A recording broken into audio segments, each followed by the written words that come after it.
سورہ ہود آیات نمبر 59 میں خطرناک عذاب کے حوالہ دے کر ہمیں سمجھایا گیا ہے کہ جو شخص جبار عنید کی اتباع کرتا ہے، سرکش جو حق کو جانتے ہیں لیکن عناد کی وجہ سے حق کا انکار کرتے ہیں، ان کی اتباع کرتے ہیں، تو جہدوا بآیات ربہم درمیانی جز میں یہ ہے، جہود کفر اس کفر کو کہتے ہیں کہ حق کو جانے لیکن عناد کی وجہ سے یا سرداروں کی یا اپنے ممبروں کی یا اپنے پارٹی والوں کی یا بااثر لوگوں کی خوف کی وجہ سے ان کی اتباع کرے تو ان پر اللہ کا خطرناک عذاب مسلط ہو جاتا ہے۔ اس وقت جس طرح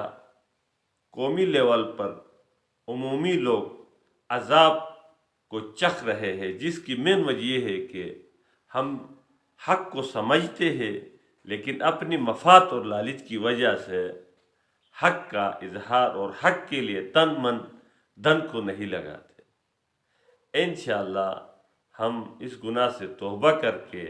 حق جو اللہ کی جانب سے ہے اس کو ہماری فطرت تسلیم کرتی ہے، لیکن ہم ظاہری جو حرص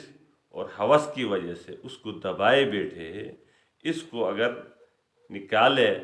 اس کو بیدار کرے، اس کے انکشاف کرے تو ہم یہ عذاب انشاءاللہ دور ہو جائے گا اور اللہ پاک ہمیں ہر قسم کی فتوحات اور خلافت عطا فرمائے گا۔